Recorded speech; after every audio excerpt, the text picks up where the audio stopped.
테슬라의 주가가 이틀 연속 3%대 올랐습니다. 슈퍼마이크로 컴퓨터가 회계 조작 우려를 덜어내며 급등했습니다. 인텔의 팻 겔싱어 CEO가 수장직에서 물러납니다. 출근길 뉴스프레소입니다.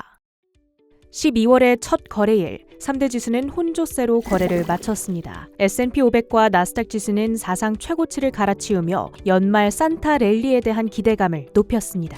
M7 빅테크주들이 일제히 올랐습니다.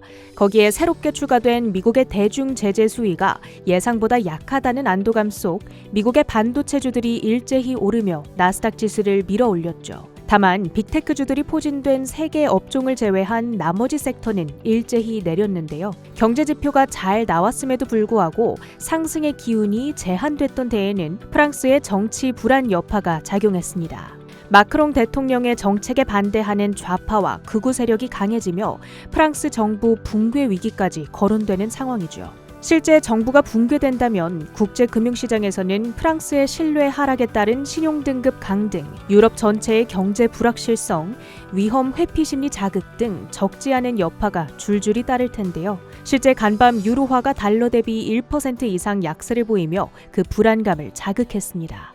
한편 시장 한켠에는 산타 랠리 지속에 대한 기대감이 강하게 자리하고 있는데요. 칼슨 리서치의 통계에 따르면 주식시장이 11월 5% 이상 상승한 경우 이후 1년 동안 상승장이 지속될 확률이 높다고 합니다. 특히 12월 주식시장이 오를 확률은 83.8%, 평균 수익률은 13.5%로 집계되는데요. 데이터 표본을 대선이 있는 해로 좁혀보더라도 상승 가능성에 힘이 실립니다. 대선이 있던 12월 S&P 500 지수가 오를 확률은 83.3%, 평균 수익률은 1.3%라는 분석입니다.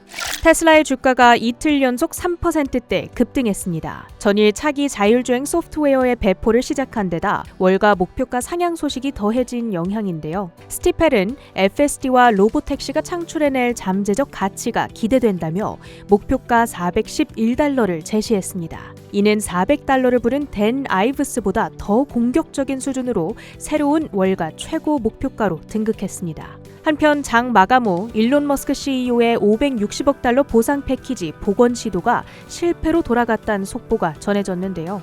해당 패키지는 지난 2018년 테슬라 이사회와 주주들이 승인한 것으로 이후 테슬라의 주가가 급등하며 그 규모도 크게 불어났습니다.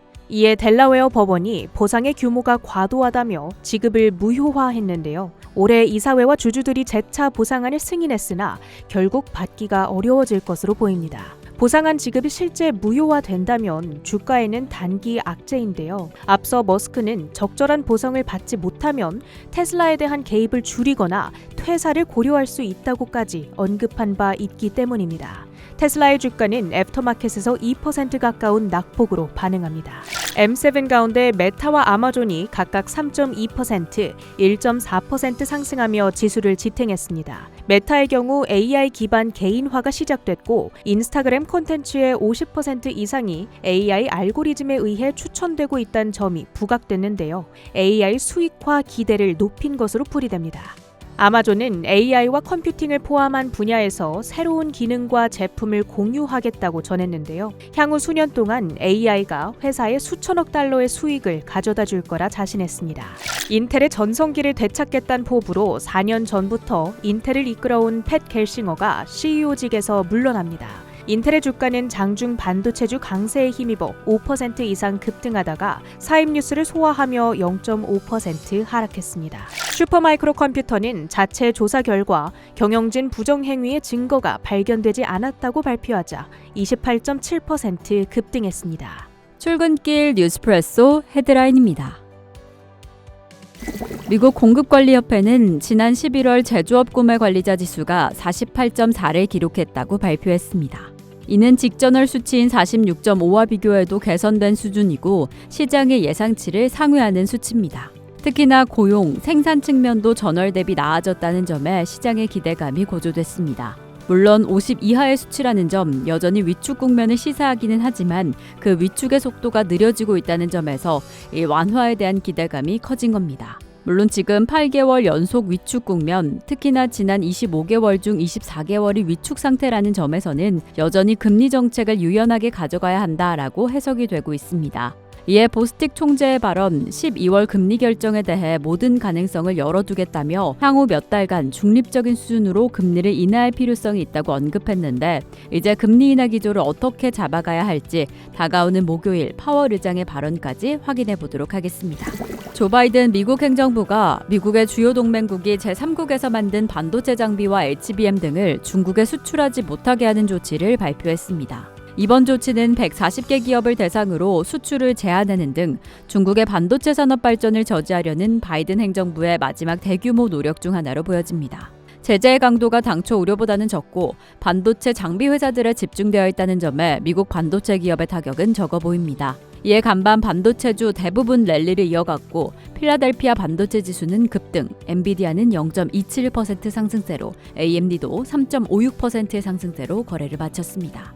이번 제재에는 외국 직접 생산 규칙을 확대 적용해 이스라엘, 한국, 대만 등에서 제조된 장비는 중국 특정 반도체 공장으로 수출되는 것이 엄격하게 제한되고, 화해 협력사 등이 포함된 제재 리스트의 140여 개 기업들에게 물품을 수출하려면 특별 허가를 받아야 합니다.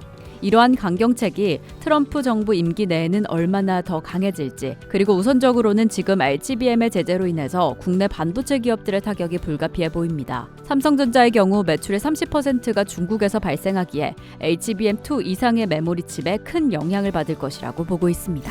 장마감 이후 활발한 움직임을 보인 특징주 살펴보겠습니다. 마감 이후 실적을 발표한 사이버 보안 기업인 지스케일러, AI를 활용한 성장 가능성을 내세우며 매출과 수익성 모두 기대치를 상회했으나 계산 청구액의 성장 둔화와 보수적인 가이던스에 이 성장 가능성에 대한 우려감을 자극했습니다. 이에 장마감 이후 7% 넘게 급락했고요. 이 매출과 EPS 모두 예상치를 웃도는 성과를 기록한 크리도 테크놀로지는 강력한 3분기 전망을 제시하며 주가 급등했습니다. 특히나 네트워크 장비 및 데이터 센터 수요 증가로 인해서 매출이 추후 크게 증가할 것이다 라는 긍정적인 전망에 장마감 이후 32% 넘게 상승하기도 했습니다.